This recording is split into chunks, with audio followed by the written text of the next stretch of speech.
Catus Maximus here. A little review video of these TTP hard drills. These are a set of Cobalt drill bits. They are made in the PRC.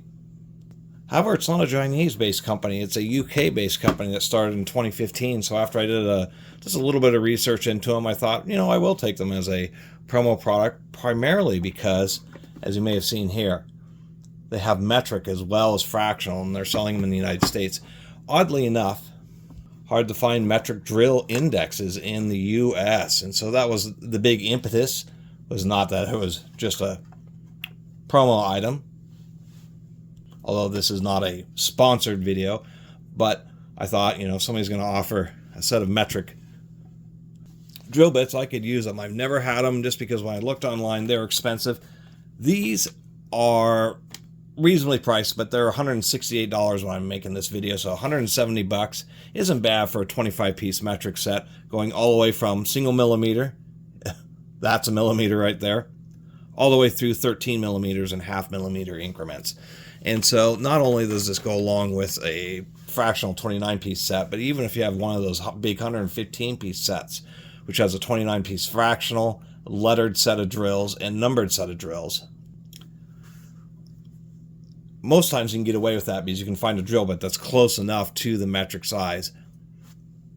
But not always. It's really not, and so many things are metric, it's nice to have actual metric size drill bits. And I will make the little joke here. We all know about how long or how easily lost 10 millimeter sockets are. So I wonder how long they do laser etch. I wish they do a stamping, but you can just see it. And these are custom etched for TTP, so these aren't just some generic set. And I believe that's what they're doing, is they contacted some Chinese factory and actually asked for a specific type. Even Cobalt high-speed steel, there's a few different grades, so a specific grade and heat treatment and level of quality. And that's why they call themselves TTP hard, because they advertise of being Rockwell 65 or 66, so being very hard drill bits. These are going to be, especially the smaller sizes. Anybody who has experience with any type of Cobalt drill bit, the hardness does make them a little more brittle. They behave much better in drill presses. You can certainly use them by hand if you're trying to drill hard sheet metals, which is one of the most common things. Most people don't know, like sheet metal on automotive panels and stuff, that's all high alloy heat treated steel for auto bodies and frame rails and all that kind of stuff. And cars made, heck, in the last 20 years, and if you ever need to make a hole in any of the structure, the passenger compartment structure, they're using boron steels. I know Subaru started using boron steel in like 2004. Super tough to get through. That's like lock shackle material. And we're going to give these a shot here. What I actually have is I got this odd set of half-inch drive pin and socket security torque sockets, but they didn't have a T50. So I found a matching T50, but it doesn't have the hole in it. It's supposed to be S2. This is fully heat-treated S2 tool steel, so we'll see how it drills through that. I'll try putting a hole in the side of this Duralast socket. This is one of the older OEM Tools ones. Definitely good steel there. And we'll even do this guy here, which is a grade 12.9 socket head machine screw, socket head fastener. So definitely some tougher steels. And so that's the deal, is they're just doing just a bit higher hardness 5% cobalt bit, so that it retains just a little bit more ductility, a little bit less likely to chip the cutting edge, but basically giving it good performance to actually drill through some tough metals. And regular drill bits will drill through tough metals, it's just not very much of it. It's the kind of thing where you start drilling through and then it dulls. And I'll tell you what, anyway, that little cut, I was trying to find a piece of 4140. If you're drilling steels that work hardened, like chromoly steels, 4140, 4340, vanadium steels, if a drill bit doesn't maintain an edge well enough, it'll start dulling halfway through the hole, generate a bunch of heat, and it will both thermally or heat and mechanically work harden. And even though 4140 for like knife blades doesn't get super hard, when you do that work hardening with like a dull drill bit where it overheats and work hardens it, I've seen it where holes that the only thing that gets through that hardened spot is carbide. Spent some time in a machine shop where people were drilling things like 4140, and somebody would use a bit that wasn't sharp enough or not enough coolant, and man, they get a hard spot there that would just destroy any other type of drill bit that you try to put down in there. But we'll see how these do, and that's really the claim to fame for TTP hard drills, is that there was inconsistency in the overall performance of Cobalt drills, so they're just doing custom orders and a lot of quality control. That's what they talk about. They have their, they get them certified, they batch check them, that kind of stuff. And they sell in the United States, which is cool, particularly metric. So for the rarity, I think for a quality 25-piece Cobalt metric drill index for 170 bucks is definitely reasonable. Anyway, let's see if I can drill some of these tough steels. I've already calculated my speeds and feeds, so I'm going to end up drilling a 4mm hole in this socket. I'm going to go kind of slow, a little bit slower than the calculation for Cobalt steels in these grades of steels, since they're already fully through hardened and heat treated. And I'm going to drill a 5mm hole through this. I'm going to run that at 900 RPM. I'm going to drill a 4mm hole in this. I'm going to run it at 1200 RPM, and I'm going to run a 3mm hole through the head of this cap screw at 1500 RPM. Oop, might as well take a quick look at this paste here.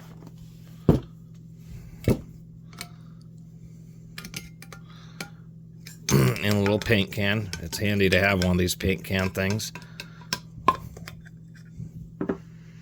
Well, at least it's a big old tub of paste.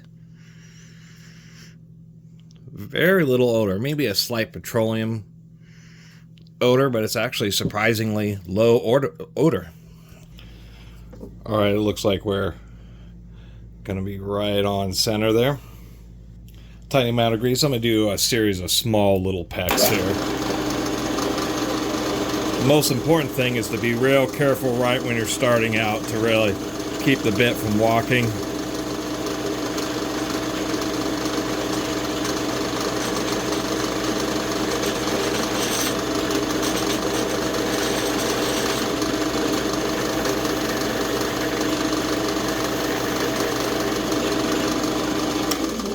Put a little more grease on there. Scrape a little in the hole.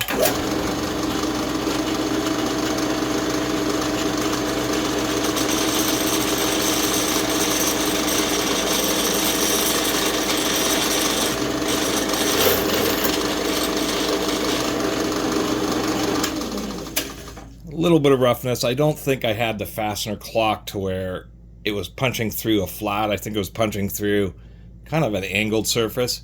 We'll take a quick look at this bit here, or actually the fastener, heck.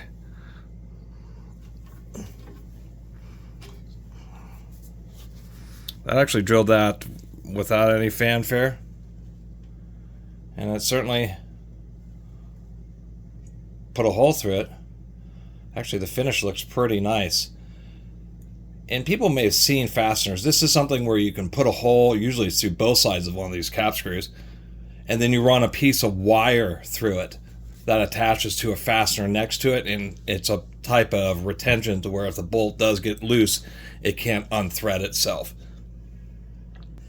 Also allows you to attach tags, but a 12.9 fastener is a pretty real fastener, and went through that just fine. Just checking the end of it. That's there we go. It's hard to see on a 3mm, but those edges, they look perfect. They feel perfect. All right, this is actually a 3.5mm. I increased the speed to 1250. And this is S2. This is fully hardened S2 tool steel. I'm not going all the way through. I'm just making that little recess for the pin and socket.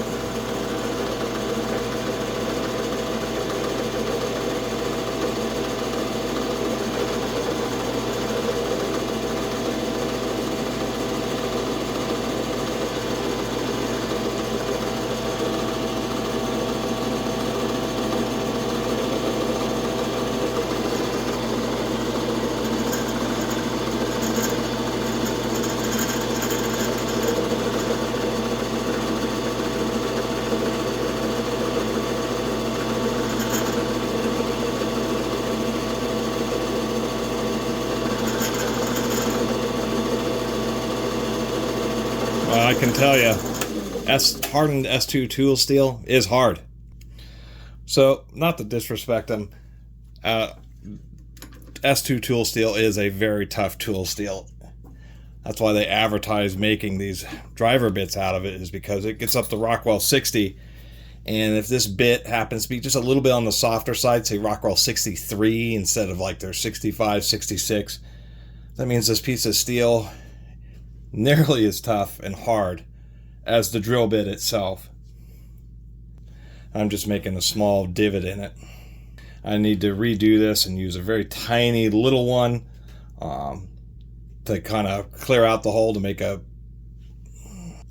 relief for the larger bit. Never tried this before, but you know, at least it's a learning experience. Surprisingly enough, the bit isn't come on camera. And that's just being evidence here. What we can see is that the bit, I've got some of the grease still on there, the bit's edges are just fine. What's happening is it's split, but you can just see that tiny little reflection. This steel is so darn hard that it's actually causing the drill bit to skate or just around the very chisel tip of the split.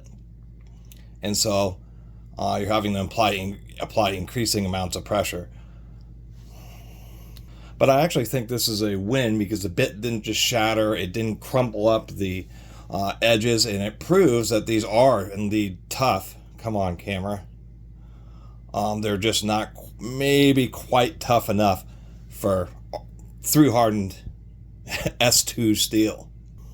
This chrome vanadium should be significantly softer, like at least 5 points Rockwell. So I ought to be able to get this 5mm through here. Oh yeah.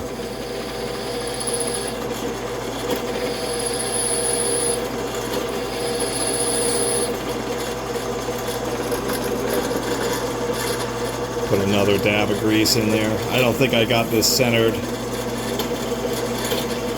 Yeah, it's...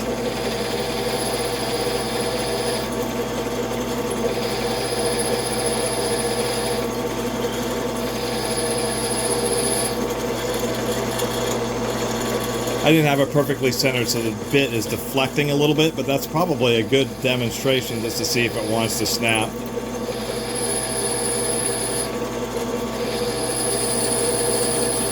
Especially when I break through. And it didn't snap. So that went, admittedly the other end of the socket may have been a little bit harder, but it's the whole sockets, they're all heat treated and quenched, and it's going to have at least a pretty hard, pretty deep case hardening, even around the drive end. And it goes to show that, well, one, chrome vanadium, I mean, and this Duralast socket is a quality socket. This is one of their old school ones when they had much better quality tools, but that went right through it. And it also shows that S2 tool steel is no joke. S2 tool steel is some tough, hard steel. And what it means, I'm gonna have to custom order a carbide drill bit that's, you know, used in like a CNC machine to drill out that darn socket, because that S2 steel is no joke. And once again, here's a look at that 5mm after drilling through the socket. You can see just a little bit of wear on the split tip there, and that may have been actually the chrome, because the chrome outer layer is pretty darn hard in and of itself. That's why it's used. But nonetheless, I'm satisfied with these. I mean, it was a tough ask for the last time to get through the S2 tool steel. I just had no idea how good it really was. And now you know, if it's the real deal S2 tool steel, you will not be able to drill through it with the Cobalt drill bit. But these have no problem. Grade 12.9 fastener went right through this socket. I was badly off center, as you can see there. Ouchie. This isn't part of a set. This is an extra random inch socket. I would have been a little bit more careful. Anyway, 15-minute video about some drill bits. I only drilled 2 holes, attempted to drill 3. I think these TPP hard drills are pretty decent. You know, at least they're, get some proper zoom, have good quality control, and they are a British company. responsive to customers. If you have some type of issue where you have like defects in the bits or anything like that, at least you're going to have, they're not fly by night. They've been around for at least 10 years. And they're just a small company that specializes in drill bits. And last but not least, they have metric sets, which are definitely very handy. And I did have, they sent me a couple extra 5mm and 3mm bits. That's why you see the full set while I'm holding on to that. I mean, the only thing I could really say about it is it's a difficult to read laser etching. But it is nice to see TTP on them. I mean, they're serious. They are custom made for them for their specification. Anyway, there'll be a link in the description for you to check out. Really appreciate everybody who's been watching. See you next time. Oh, I almost forgot. Let me get some more zoom here. I did want to show those chips coming out of that socket. You can tell that they are to a higher grade, even though they're manufactured in China, that they're asking for a more precision grind, because what we're seeing here is this really good consistency between each of these chips. It's indicating the bit is ground, has a high degree of symmetry to it. And once it gets the bite, the edge is definitely holding up. Each time I'd pack it would produce just a nice chip.